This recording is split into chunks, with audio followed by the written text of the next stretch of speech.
Hello everyone, I just wanted to do a quick garden tour of our entire garden. Let's start at our okra. This is our raised beds.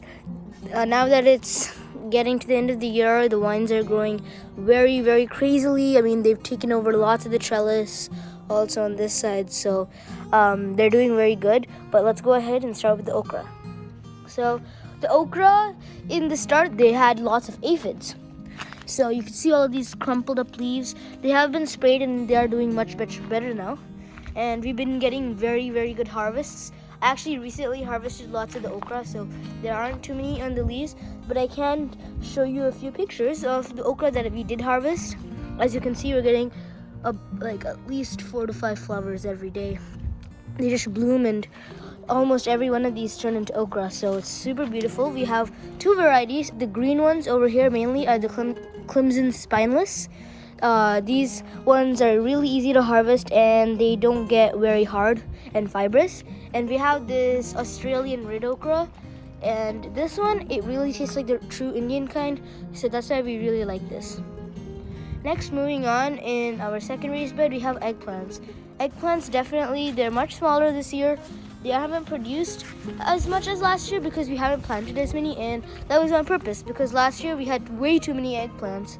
So we planted much lesser this year, and we also had tons of eggplants, and we're slowly eating them. And there aren't many more eggplants, you can see, but they're slowly coming. And next we have the tomatoes. I posted a video a couple months ago where I showed how you're supposed to trim the tomatoes. Once I usually let it go till the top, I just let them go. I mean, they won't really produce that much. It just looks really beautiful, and they look pretty cool. I also have done a few experiments, and I wanted to see what happens if we just let tomatoes go. And as you can see, these tomatoes at the bottom are just starting to ripen and getting good. And right next to that, we actually have this ivy gourd. It looks very beautiful, and it produces these tiny little ivy gourds that are basically, these look like ivy, but they are actually gourds. Get tiny little pods. I can show a photo of them. These guys haven't produced yet, but these are perennials, so these will come back every year. These ivy gourd, like just normal, like the normal ivy. And as you can see, this on the vine on the trellis, they've just been coming all over. They've been growing crazy. So over here, this is our bottle gourd, and as you can see, there's tons of babies that we've been pollinating. We actually got a bunch of these already, and there's a bunch of bigger ones. As you can see, there's one over there, and they're all over the top. Let me go to this side. And they're growing so crazy. The leaves are absolutely massive, just like pumpkin leaves. And look at them. So they're just taking over the zucchinis that used to be here. Those have slowed down. I mean, even a few of these smaller plants, they're just growing absolutely crazy, and they're doing very good. If I had any, as you can see, the ridge gourd, it recently started flowering just a couple weeks ago, and it's already getting tons and tons of ridge gourds. These are still tiny. These will get much bigger, but we have one here. There's a bunch over here. There's another guy coming there, and there's another guy coming here. As I go through the vines, I can show you. And as you can see, the bottle gourd babies, there's tons. And I've been pollinating these very rigorously. And as you can see up there, not sure if you can see, these, that is an ash gourd. Well, it's technically it's a pumpkin it's kind of like an Indian pumpkin. You make sweets with it and all. And moving on, we have two different types of bottle gourd. This is the second type, as you can see. These ones have been growing also. We have some really big ones of these too. So those are a few. They kind of look like bushel gourds, don't they? And they're growing.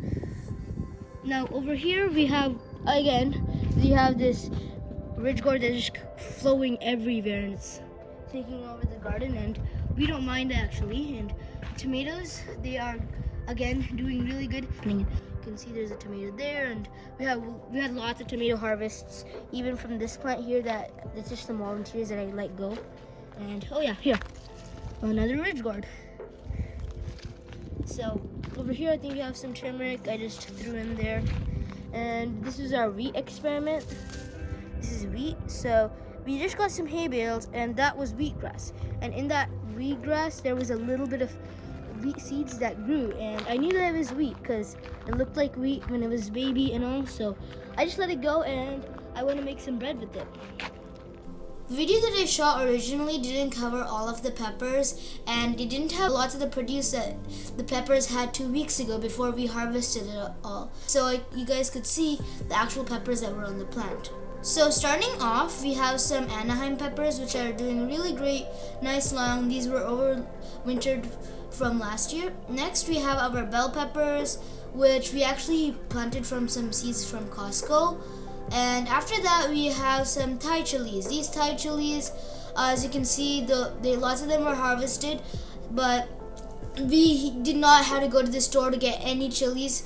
And even the cayenne peppers this year, they were just absolutely bountiful. And we had so many of them. My mom even had to dry them. And with those, what we did was we went ahead and we dried the red chilies. And instead of buying the dried red chilies, we could just use this. And that would be kind of like a preservative.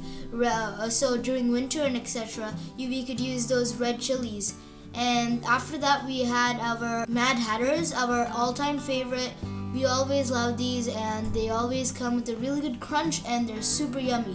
You can eat them raw, however you want to eat them, they're super good, so that's one of our favorites.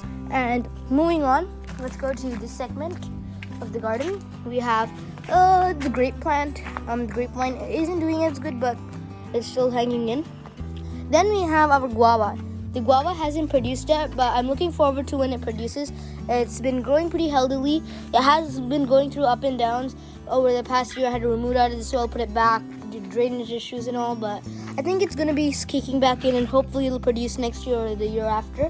Over here we have a few more okras. They aren't doing as well. As you can see, they're absolutely infested with aphids. They are being sprayed, and hopefully they will go. And as you can see, this beautiful, beautiful vine is fully covered with leaves. And this trellis, the vines that are just overflowing, these are some more ridge gourd. These guys don't have as many flowers because these are slightly younger, but they are getting a few females starting to come. You can see the little buds. So these guys will hopefully start producing soon.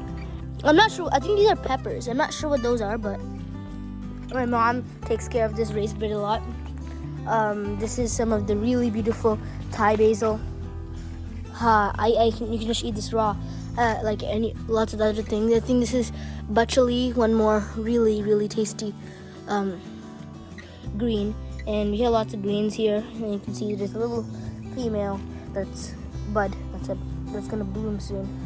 And moving on, let's go to the other side of the garden where we have some beans. And as you can see over here, these beans, we call them chickadee.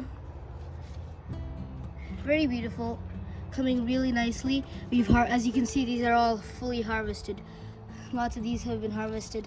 The flowers, they have a few aphid problems. As you can see, this year we have been infested with pests. I think they've gotten our garden. Last year we were in a new garden, so I think they haven't come fully yet, but this year they'll come much more. But these guys are still producing lots. And we have some asparagus growing on down here. This is actually not a raised bed. This is just kind of like an earth bed. I dug a trench, and this is mainly for asparagus, but I knew that I could put a crop or vines over here. So lots of Indian veggies are vines, so we just let these go. And next to that we have our stone fruit tree, which produced, I would say, at least 50 to 100 fruits, so doing very, very good. And then we have our orange. It's a brand new tree. It's first year producing. It has tiny, tiny tangerines. And right next to that, what I did was I went ahead and planted some of these one strawberry plant. And I'm just letting it get some runners. I want this entire area to be nice. Little strawberries. My brother loves strawberries. So what I've done over here is I got in this little pot and I just planted a bunch of these strawberry runners. And these guys will root down. And soon I'm just going to pull these out, cut these umbilical cords. That's what I like to call them. These are scientifically called runners. or I don't know what the exact scientific term is, but these are called runners. They produce new plants, so I'm soon gonna cut these just like that and just plant them at different places. So that's, and over here we have our flowers. I have gotten much more into flower gardening this year, and we got some marigolds.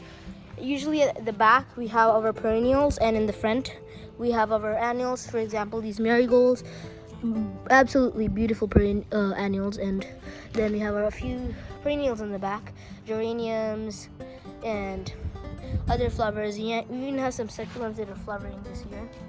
So that's our flowers in front of our lawn, and we have a few succulent pots.